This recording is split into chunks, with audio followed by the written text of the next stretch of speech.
Hello guys, hope you are doing well. This is me, your electrical Guruji, and today we are going to see single phase half bridge inverter. So without any delay, let's start with today's topic.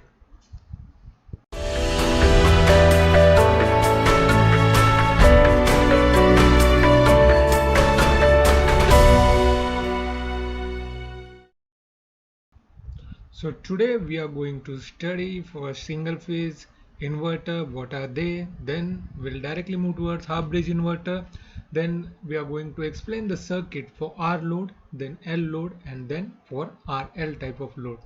So what are these single phase half bridge inverter? So this is the most basic configuration of single phase inverter where we use two active switches and two passive switches. So now these two active switches and two passive switches serves the purpose of bidirectional switch. Now we have already discussed what these bidirectional switch in our earlier video.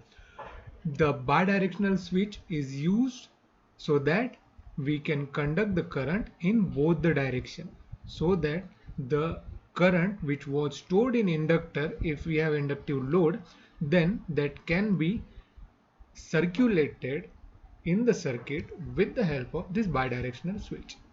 So this is the basic configuration of the circuit where we require actually voltage source, that is VDC and VDC. So that is mandatory for half bridge rectifier, and here we have shown only one active switch because passive switch is just to conduct the circulating current of the inductive load. So this is ideal circuit where we use two different sources, but practically it is not feasible to have two different sources, so we can modify this circuit like this. Here we are using two capacitors which has the same capacitance value, so that's why they both are connected in series. The voltage will be equally distributed among them because they two are of same capacitance value. So that's why each possess zero point 0.5 supply voltage, and here the bidirectional switch is constructed with the help of active switch and a passive switch, where we use diode for passive switch. Now directly we'll see the working of this half bridge inverter for R type of load. So now let's see the working of a single phase half bridge inverter. So this is the basic configuration of half bridge inverter, where we are using four switches in which two are active switches and two are passive switches. So we are not going to discuss about the passive switch as our load is purely resistive. So here we are only going to consider R type of load. So as we have two different switches, we can have four different combinations of these two switches. That is, first is where T1 and T2 both are in off condition. Second is when T1 is on and T2 is off. Third one is when T2 is on and T1 is off, and fourth is when T1 and T2 both are on. So we'll see what will be the output during this all four condition. So let's start with T1, T2 and output. So first T1 is off, T2 is also off. So when both the switches are off, so current cannot flow through these two switches. So current has to flow through the capacitor only. So no current will flow through the load. So it is considered as open circuit condition. So this is not at all required condition, because in this condition current is not flowing through our load. So it is not at all required. Now second is when T1 is on and T2 is off. During this current from the upper capacitor will flow through the load, and the direction will be like this.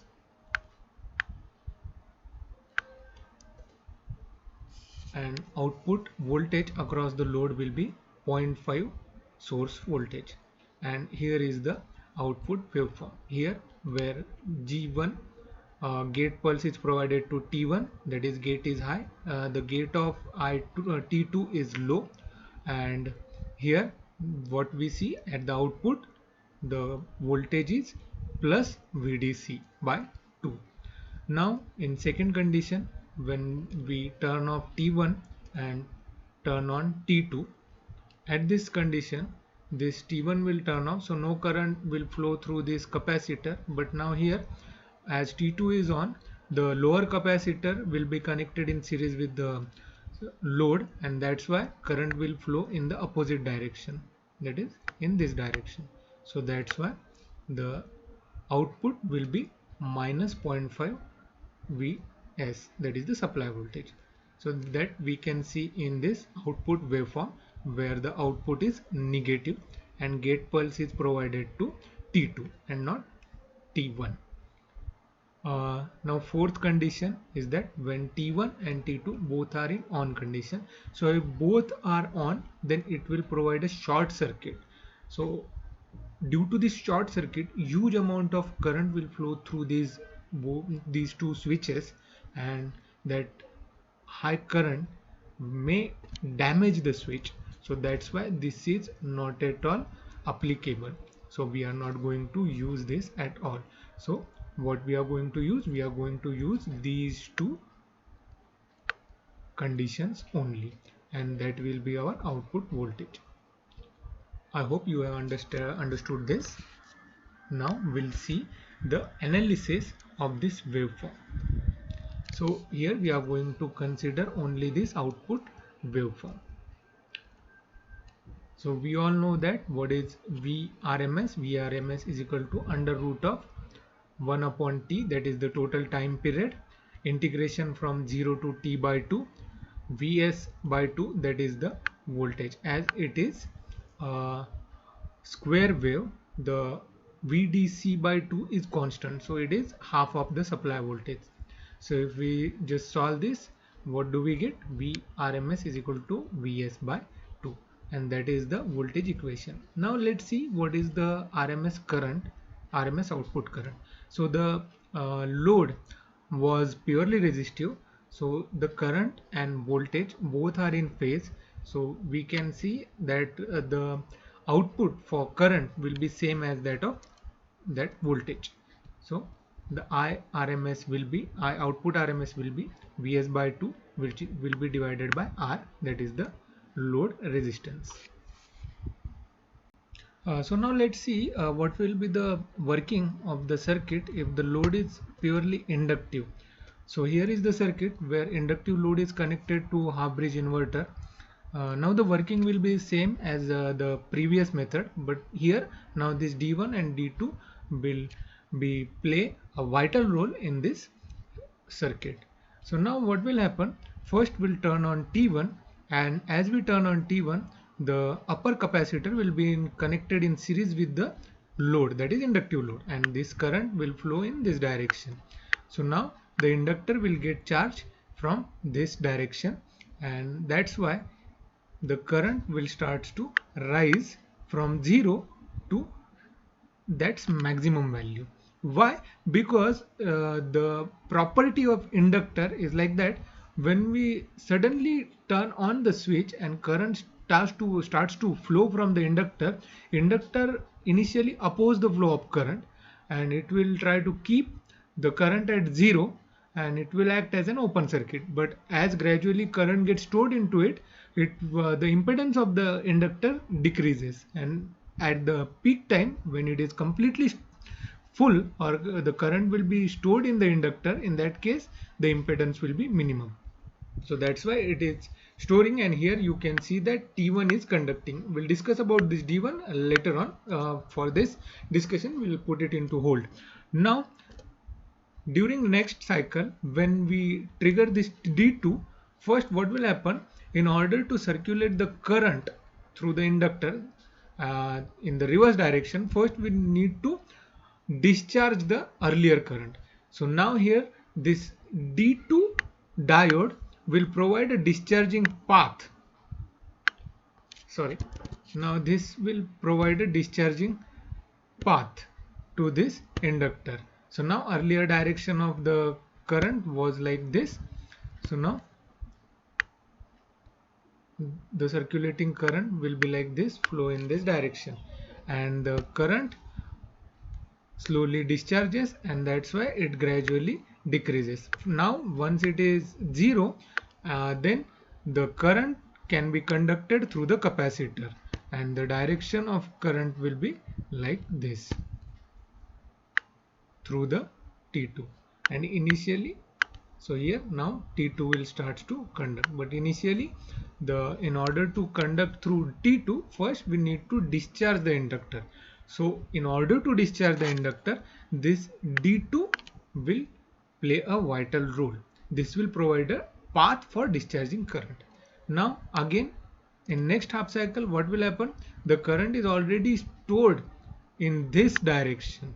So now the D1 will provide a path for circulating current, and again the reverse current will get to 0, and once it is get to 0, the T1 will start to conduct, and this will go on like this. So I hope you have understood this. Now we'll try to analyze the waveform and try to find the average and RMS voltage and current. So now here again the voltage waveform is similar. So again the Vrms will be Vs by 2, but inductor voltage will be equal to Vs by 2. So that's why in order to find IORMS, that is the RMS current, we need to simplify this. As we all know, VL is equal to L di by dt. So again, if we simplify this, we get the current equation, that is IRMS is equal to 1 by L integration of Vs by 2 dt. Now let's see the working of RL circuit. So now if we connect resistor and inductor both as a load, again the working will be just similar. Here the D1 and D2 are going to act as a feedback diodes, where they are going to conduct the circulating current of the inductor, and T1 and T2 will turn on simultaneously. So when T1 is on, we get positive VDC, and when T2 is on, we get negative VDC. Now here, instead of a straight line slope of the current, we have the exponential curve, as it is RL type of load and not purely inductive load. Depending upon the value of inductor and resistance, the steepness or the exponential characteristics of the current is going to decide. So now let's analyze the waveform and try to find the Vrms and IRMS. So now here again the voltage is purely square wave. So again the Vrms is equal to Vs by 2. But in order to find IRMS, we have both R and L. So that's why we can say that Vs by 2 is the combination of R and L, the voltage across resistor and the voltage across inductor. So voltage across resistor is R into I of t, and voltage across inductor is L di by dt. So if we just solve this, we get I of t is equal to V upon 2R 1 minus e raised to minus RT by L. If we just neglect the initial condition, whether the inductor was initially charged or discharged, if we just neglect it, this will be our output equation. So I hope you have understood all the three circuit configurations, that are R, RL and purely inductor. So let's summarize today's video. So we have seen what is half bridge inverter. So it contains two bidirectional switches. One is active and one is passive. Passive one is for conducting the circulating current of inductor, and mostly used when inductor is connected in load. Now H bridge for R load. Here we have RMS, Vrms is equal to Vs by 2, IRMS is equal to Vs by 2R. And again in inductor, Vrms is same, but IRMS is somewhat different due to the properties of inductor. And in H bridge for RL type of load, again Vrms is same, that is Vs by 2, but current has some exponential properties. So this is for today. Hope you have understood the video. Please like the video and do subscribe the channel. Stay home, stay safe, and together, by staying home, we are going to fight the corona. Thank you.